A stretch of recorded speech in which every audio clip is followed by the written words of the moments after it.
Okay.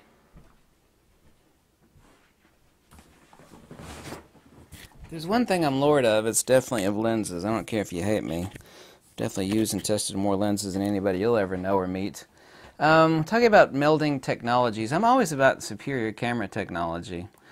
Oh, when it comes to, for example, art and, of course, photography, last I looked was specifically an art form. And, of course, there are things where highly technical, ultra-sharp lenses are extremely desirable. And, like, one of my favorite lenses, for example, is the 80mm macro Fujifilm lens, which is definitely the best macro lens ever made by anybody. When it comes to, like, reproduction photography, or when it, and this, of course, is why we have very advanced and insanely expensive tilt-shift perspective control lenses. When you do interior and exterior real estate and corporate photography, like take a picture of Johnson and Joe's law offices. They don't want the vertical lines converging. You need a tilt-shift lens.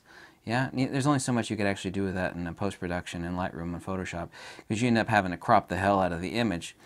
So that sort of technical photography does exist, where absolute sharpness is incredibly necessary for product photography and for real estate photography. Of course, this is the reason why every real estate photographer takes the interior pictures of crappy little houses and hotel. You ever seen pictures of hotel rooms on Travelocity or wherever, and they look huge? It's like, yeah, someone used their ultra-wide lens to make this tiny little dump look really big. Photography has never ever been about telling the truth, unless it's like reproduction photography, where telling the truth is incredibly important, where you do reproduction work of prints or artwork, for example, but that's a rare exception. But my buddy over in France, Mr. Benjamin Caneric, he's actually Canadian, right? So I'm talking like he's French. He's not. He's Canadian. He got the Fringer adapter. He's telling me how wonderful it is. And I'm going to get one here in a month or so. And he's got that Canon 100mm on there. And I knew how it would render. He showed me a bunch of images, and it's exactly what I expected it to be. It's no different, hardly. It's got less chromatic aberration than the 105mm f2 DC Nikkor, which is my favorite portrait lens of all time. People, well, that lens is not super, super sharp. Who gives a crap? You know, my favorite images are grainy, and some of them are even blurry. What is not seen in the photograph is made up for in the mind. This is the reason why, like, 99.99% of everybody, except for perverts, would rather see, like, a beautiful lady in lingerie than see her, like, in an image that you'd see in a, like, really, really dirty magazine. Like, oh my God, I don't want to see that. You know? Your mind fills in the rest. When it comes to, and also too, when someone starts to get some age on them and they got spots and whatnot. The most beautiful person in the world, if you took a picture with them with the medium format GFX or like 150 megapixel phase 1, you blow that up to 100%, you'll see every subcutaneous blood. They'll look like crap. The most beautiful person in the world. Sometimes too much information is too much. It is always better to have more information to start with, so you have more elbow room in post-production.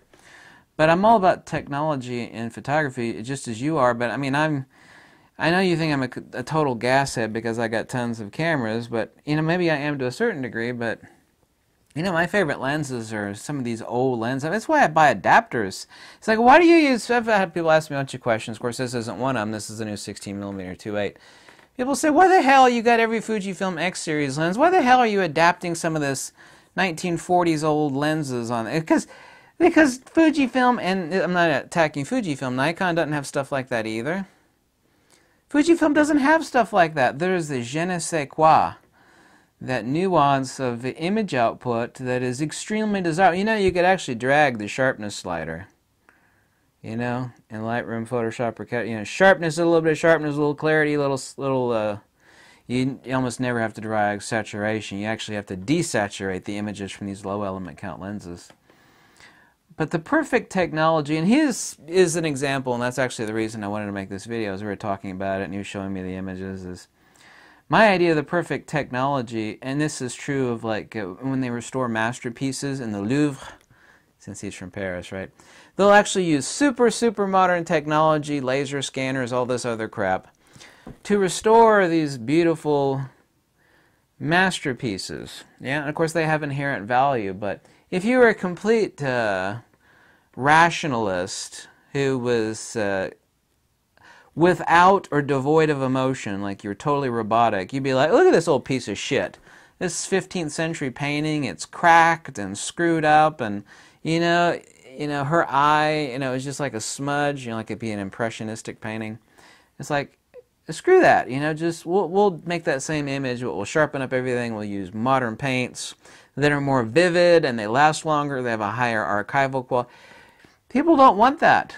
There's a perfect blending of technology and true art, where you're actually using the latest cutting-edge technology to preserve and protect these ancient masterpieces.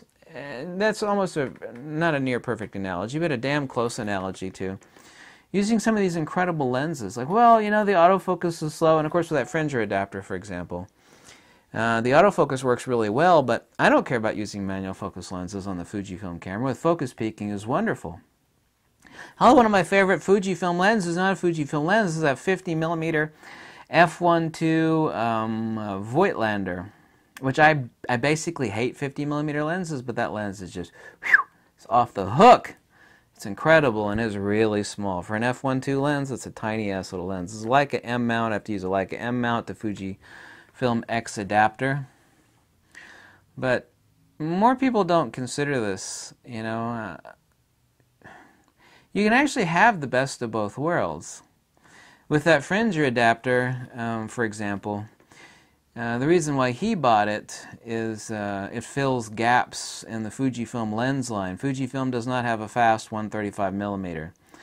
The 100mm f2 Canon L-mount lens is a 150mm field of view equivalent.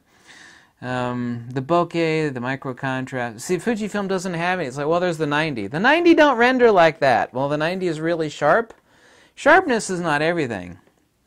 You could have the most amazingly sharp lens, Fujifilm lens, for example, but if the bokeh is, I can drag the sharpness slider on that Canon glass or that adapted lens, but I can't do what that lens does on a modern lens. Everything in lens design is a trade-off. You could have a lens that it's insanely sharp, no chromatic aberration, but it won't render exquisitely. It'll be super overcorrected with enormous amounts. This is the actual catch-22 conundrum of lens design. And that Fujifilm recently admitted to like their 35mm 1.4 lens. Fujifilm in a recent article or interview said that we could have made the 35mm 1.4 a lot sharper, less chromatic aberration, but it would have been clinical. I don't know if they use the word clinical, but that's essentially what they said. It'd be clinical output. They made it less perfect. Their words were, yeah, less perfect or more or slightly imperfect. What that really means is that they simplified the lens design. So it's got chromatic aberration, it's not insanely sharp, but it renders wonderfully. Micro contrast is great, saturation is great, bokeh is right there. Everything in lens design is that trade-off. People don't realize that. They don't talk about that. You can have the latest, greatest technology, but it doesn't have to include the optics. You do want that for buffer and sports action wildlife. You want the latest, greatest, sharpest, everything for macro photography, product photography, perspective control, tilt shift lenses for architectural, which is still a kind of product photography, but not really. Reproduction work where everything has to be super exact, low distortion, high resolution. Those are the exceptions of photography. Product photography, corporate photography, reproduction photography, the latest and greatest buffer and speed and everything for sports action wildlife, because a missed shot's a missed shot, right? This is not a place where you want the melding of the awesome old and the modern new. But everything else, portraiture, landscape, well, landscape you really do want some really sharp stuff, especially if you're going to blow the hell out of it. Portraiture, street. Some of these lenses are absolutely incredible with crotch melting bokeh. Yeah, well, why would you use that lens? You got a modern camera and you're using a 50-year-old lens with an $20 adapter. So what? Because photography is still 90% an art form. The 10% of it is clinical, technical photography. Like I said, product, commercial, reproduction work, sports action, wildlife, where everything has to be latest, greatest, super fastest, autofocus, super fast, biggest buffer. That's understandable. People don't seem to be able to put two and two together on that particular point. And nobody else in any other photography YouTube channel has mentioned that. I think it's because they're not smart enough to realize how important it is. Nobody's discussing it. But it is important. You need to separate out one from the other. Some people just don't know. It's like everything they got is modern, it's clinical. This lens is good. And I go, compared to what? You know? I was like, why don't you try out that Voigtlander 58mm 1.4? It is a manual focus lens, but why don't you see what a real black and white intertonal detail micro contrast lens does? And people do, and they go, damn! They realize what the hell they're missing. It's the same difference between a steak, a hard, a premium filet mignon, and like a Walmart burger. It's like, well, they're both the exact same protein count and calorie count. It's like, yeah, but that's crap and that's awesome. You know what I mean?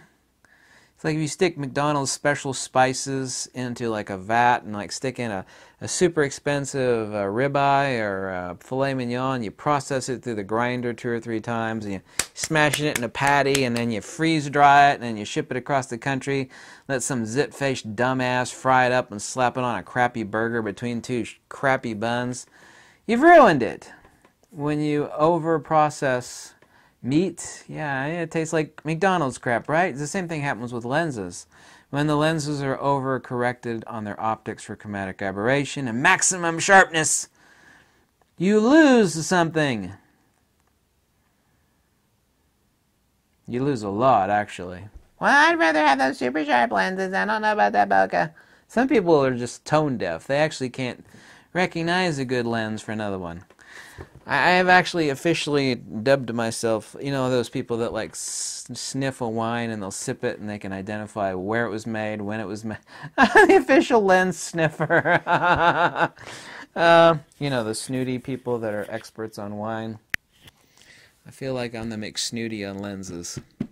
You got to go down that path a little ways and get yourself an awesome older lens. Some of them aren't necessarily older. The ones that are not older, if you want a modern lens, what they are is modern lenses that are exact optical recreations of earlier lens, like the Voigtlander 58mm 1.4, for example, is based upon an old Topcon design. So it's just a modern recreation of a super awesome old lens. The one thing I do like about Leica, the Leica look is 90% these low element count, high intertonal detail lenses. They're not overcorrected for chromatic aberration stuff. Because Leica, even though I can't stand them as a company, they actually know what the hell, you know, people, at least their people, want. That part about Leica I do like, because they get it. But everybody today is a pissant. I want my lenses to be sharper. I don't like that chromatic aberration. It's like, yeah, but that lens is awesome. I don't get it. I thought everything about a lens is sharpness. Yeah, sure it is. If you believe that, then you don't understand anything about photography. Most famous images in the world are blurry and grainy. Sharpness does not win photography contests. Unless it's like, you know, microscopic macro.